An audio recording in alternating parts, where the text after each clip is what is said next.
Mr. Deepak Jain. An extensively experienced consultant, Mr. Deepak Jain is a partner in Bain & Company's New Delhi office. With a focus in the automotive, chemicals and cement industries, Bain & Company.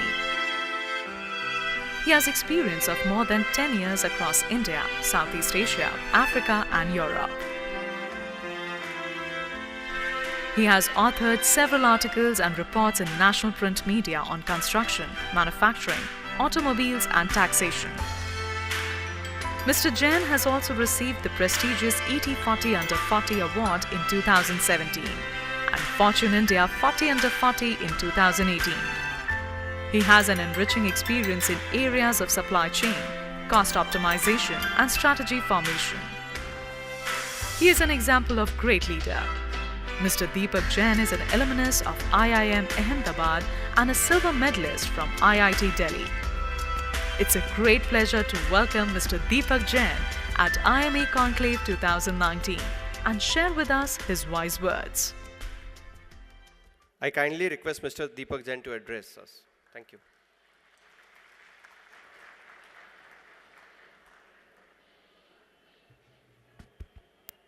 Good afternoon, everyone. First of all, I must admit this is first time I have come to Indore, and I'm very, very impressed by the city, the cleanliness. Of course, you're number one in the country. So, all the people in the audience who belong to Indore, big congratulations and kudos to all of you. Thank you for setting the example in the country, and I wish many more cities will follow you. Secondly, I want to congratulate IMA for putting up such a massive and critical event. I have been listening to all the speakers since morning, and it's always insightful and very, very informative to hear others' perspective. Of course, I'll also talk about some of those themes, but very, very insightful session since morning. And third, and I think the most importantly, I realize that I am the only person standing between lunch and all of you. So I'll try to keep it as short as possible so that we can break for lunch. The topic I'm going to talk about today is called Firm of the Future. I think since morning, many people have talked about the imminent of Industry 4.0 hitting India as well as the industry in more broadly. And I think somebody said that there is no way we can escape from it. It's going to impact each and every individual sitting in this room and in the industry in one way or the other. I think Ajay and Balaji talked about the impact of Industry 4.0 and role of each and every entity in the ecosystem, be it the government, the industry, the individual firms, and so on. What I'm going to talk about is, I'm going to bring it down to the level of an individual firm or organization. In what ways any individual in an organization as well as the whole firm will get impacted, and what are the key imperatives. I think all the delegates sitting from the industry here, I'm sure, are thinking about Industry 4.0, are thinking about the kind of impact it will have on their respective organizations, and all the young students in this hall who are going to join the workforce in coming years will also be thinking about how they individually get impacted by this massive disruption which is happening globally. So let me get started. So what is changing in the world?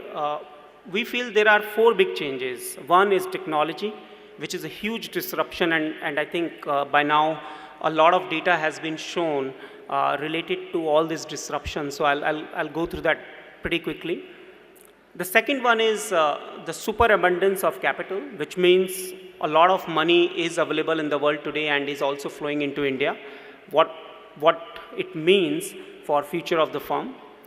The third one is changing workforce. The profile of the workforce is changing. The way workforce operates is changing. So we'll talk about that. And fourth is increasing complexity because of everything else happening around. I think on the technology disruption, we looked at a lot of numbers from India. This is data from world. In the last 10 years itself, from a technology perspective, things have changed substantially. The number of connected devices have touched 26 billion. There is 40x increase in the data which is getting generated, and computational power has been growing exponentially, as Ajay was also saying, for the move from 3G to 4G to 5G. I think everyone here so far had some version of this slide, and you can read the numbers, but I think the key point here is India is at the front and center of this disruption, and history tells us whenever there is a disruption of any kind, there are new leaders which get born. And given the kind of technical know-how India has in the field of technology, digital, this is really a big opportunity for all of us to make full use of it and leapfrog to emerge as a winner, as a leader in the industry. There are various kind of technologies being introduced. I think you probably have read or heard about all these words on this page. But let me take one or two examples. So smart plant sensors. I do a lot of work in manufacturing sector, in auto, in chemicals, in cement.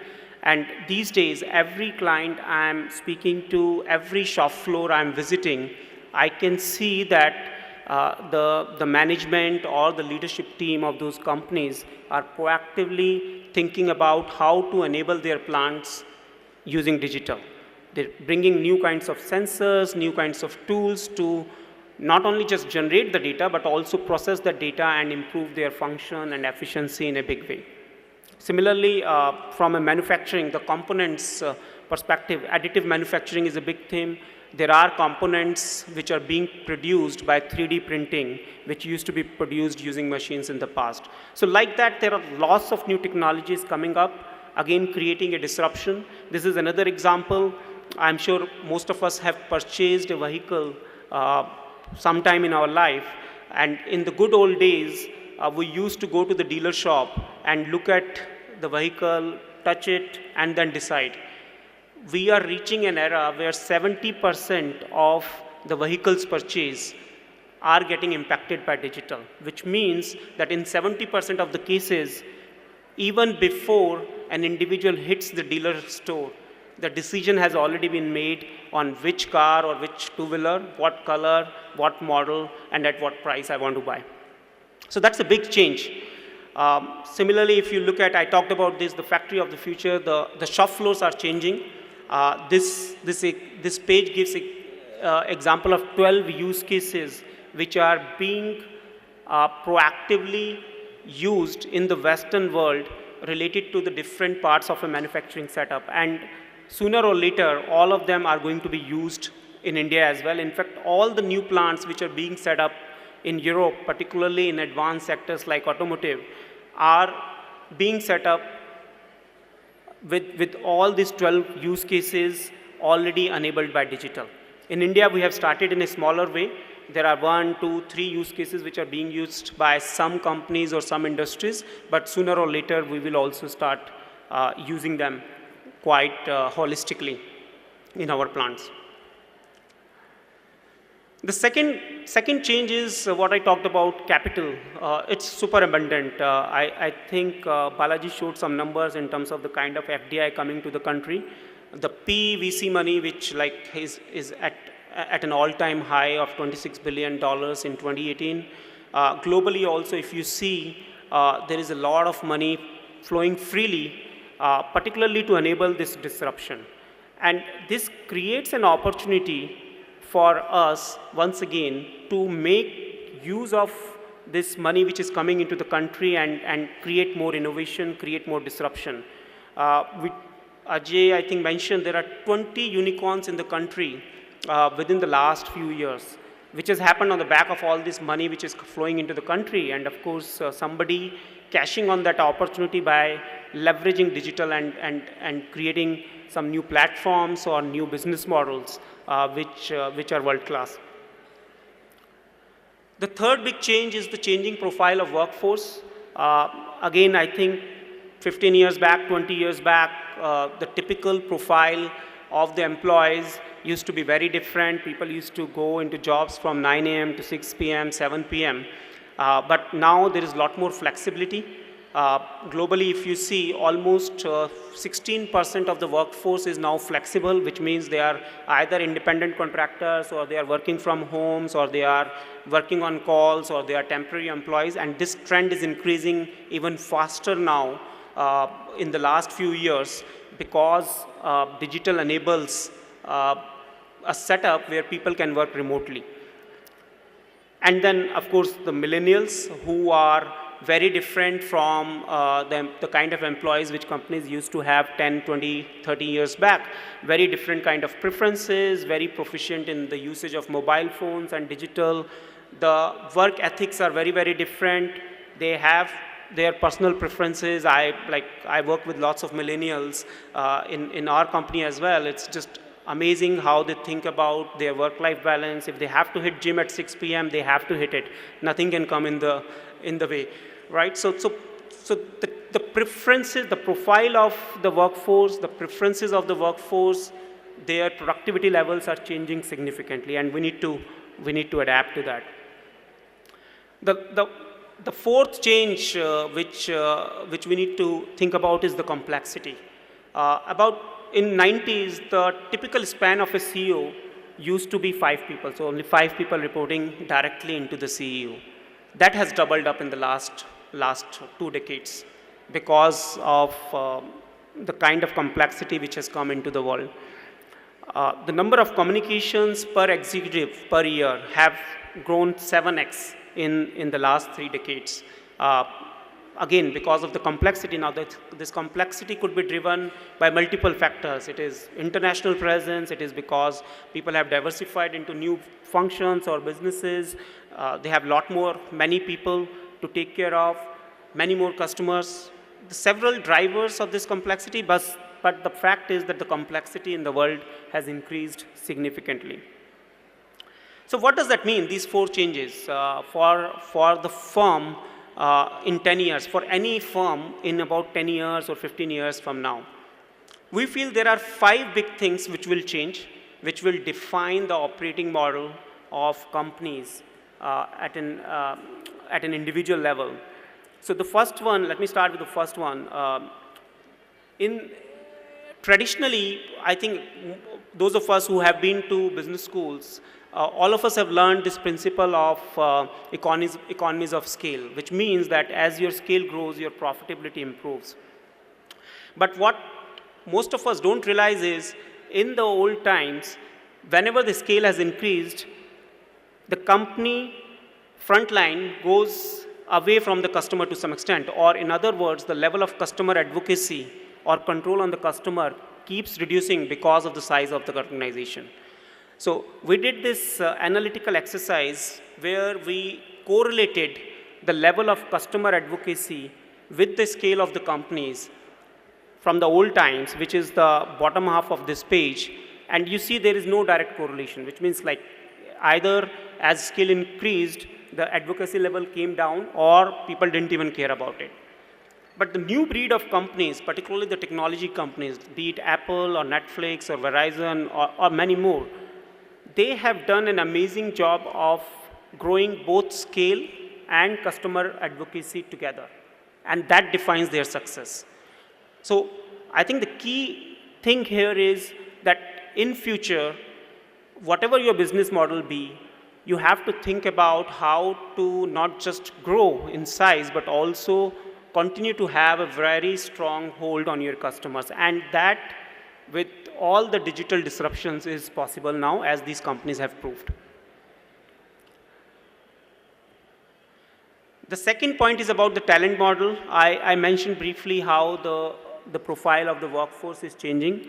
I think the key point from a talent model perspective is that whatever the mission critical roles in your organizations are, you have to put your A talent, your best talent, against those jobs, because your A talent is at least 8x, 9x, 12x more productive than the average talent that you have in your organizations.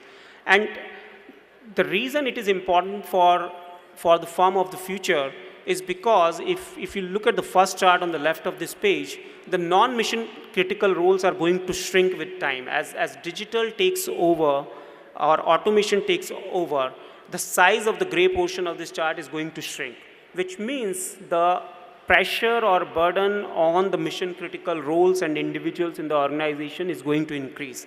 And hence, you need to not only find those high performing individuals, but also retain them, incentivize them, and define their roles in a way that they remain motivated and deliver on whatever roles you have assigned to them, particularly on the mission critical side. A related change is that the organization structures are changing significantly. Again, in the olden times, the org structure used to be very well defined. It used to be a functional structure or a geographical structure or a metric structure. And every individual in the company will be aligned to certain function or geography in some way or other. But because of the changing nature of the world, because of these disruptions, many companies have already moved to a project-based structure where they create these high-performing teams, project teams, which are cross-functional in nature, and they are assigned very critical projects or objectives, and they work together and deliver on that, and then move on to the next project, which could be very different from what they were doing on the previous one. So most of the unicorns, and I have had the privilege of working or interacting with quite a few of them in last few years, are operating with this model. This is an example from the US, Spotify, which is an online music streaming company. It just graphically represents the kind of org structure they have in their organization. But even in India, I can say that this is happening in most of the new breed or new age organizations, which changes the way the org structures were defined 10, 15, 20 years back. I think the third thing is the importance of ecosystems or partnerships vis-a-vis importance of employees or assets. Again, the traditional model of building a business is to invest in assets, hire the best of the employees, and then that will give you the growth and help you build a sustainable business. Now, that is true today as well. The only point I'm making is it is relatively speaking, the role of ecosystem growth has become much larger vis-a-vis the role of assets or employees in the organization. And as a result, companies like Apple, Google, Facebook have been able to build huge successful businesses and of course valued at very high multiples because they have been able to develop their ecosystem as well. And what I meant by ecosystem is illustrative, and I know the font size on this page is very small, but the idea is to show the role of partnerships in any industry. This is an example from auto industry. Again, in the past, companies used to produce their own vehicles and they used to just source the components from their suppliers.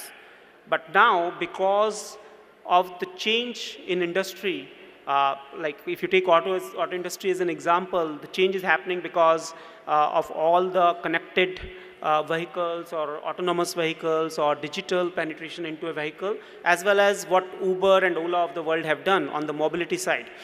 Because of these changes, it has become absolutely critical for the OEMs or the auto manufacturers to start partnering with different kinds of companies. And these are not just the traditional suppliers of components, but these are companies which are doing something in software, which are coming up with some new kind of tools, which are launching some new platform which can enable digital at an accelerated pace in the vehicles and so on. So there are plenty of such partnerships happening. You can see from this page itself, the global leaders in auto, and the same phenomenon has started to happen in India as well now.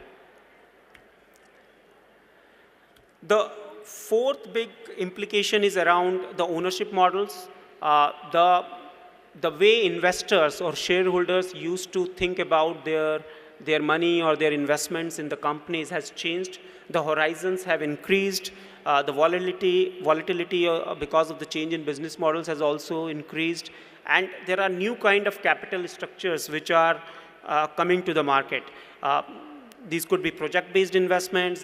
These could be some financial intermediaries which big companies are creating to have ownership into these new age companies, or these could be even the incubation cells which many of the corporates in India have set. But the bottom line here is that the way investors used to think about their risk profile as well as their investment horizon has changed significantly. And the fifth and the last implication or imperative for firm of the future is the way people think about their business model. 10 years back, even in India, when I used to do strategy work for my clients, we used to define the core of the company as step one.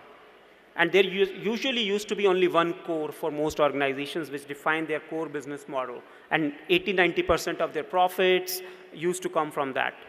But over a period of time, globally as well as now in India, people have started to build their second core, which they call the engine 2, because we are living in a volatile world which can get disrupted by technology or by other factors very soon.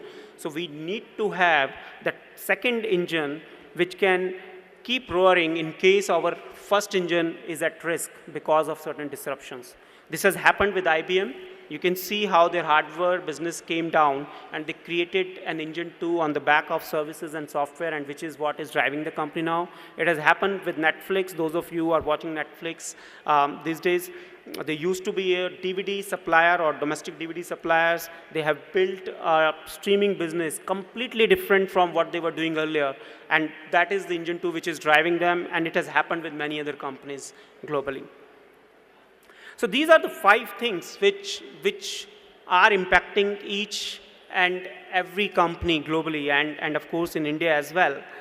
And which basically means that if you fast forward your company and its current setup 10 years or 15 years or 20 years, there are these 4 or 5 big implications for you to think about how you want to set up the business model or change or transform the business model. So I think the first one is needless to say, digital technology penetrating into every aspect of your business, and it is happening. The second one is identifying the mission critical roles for your organization and making sure you fill them up with the best talent. And secondly, related to that, thinking about the new kind of org structures or project-based structures which are far more agile and lead to better results than the traditional rigid structures. The third one is development of ecosystem through partnerships, and until 5 years back or even now, many people used to feel that partnerships are important for areas which are more technology heavy, but this has now penetrated into traditional sectors like auto or chemicals as well. The fourth one is knowing the risk profile and investment horizon of your investors and having a more dynamic strategy in place, which is a lot more agile and can be switched easily or swapped easily to get into newer things. And fifth and the last thing is thinking about your engine 2, because engine 1 will not be sufficient to continue to drive the growth and profitability of your companies going forward. So those were the main things from my side. I think that hopefully gives a flavor of how the firm of future will look like, or what are the imperatives for it to change or transform the business model. I think the one last note for all the youngsters in the room who are looking to join the workforce, each of this change will impact them as well, because the kind of companies they join or the kind of job profile they have as they move into the workforce will be driven by these factors. So I think the imperative for them is to get yourself familiar with digital technology, look for those kind of opportunities and use them to leapfrog and build a successful career. Thank you very much. Once again, I thank IMA for inviting me to this event. It's been a privilege and I really enjoyed the session. Thank you very much.